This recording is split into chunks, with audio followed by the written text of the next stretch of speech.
How to log into Netflix from PC. Hi everybody, if you want to do that, you can follow up the steps. So for that, you can go ahead and open up Netflix in your browser, type in Netflix and you can go to netflix.com, the first link. After that, you should be finding this page on the screen. So at the top of the screen, you should be finding sign in option. You can use this option in order to log in.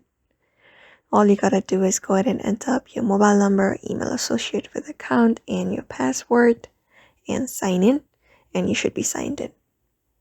Otherwise, if you don't have an account, you can click on sign up and choose the plan that's right for you. The most famous one is this premium 4K plus HDR. You need to pay a certain amount for each of the plans.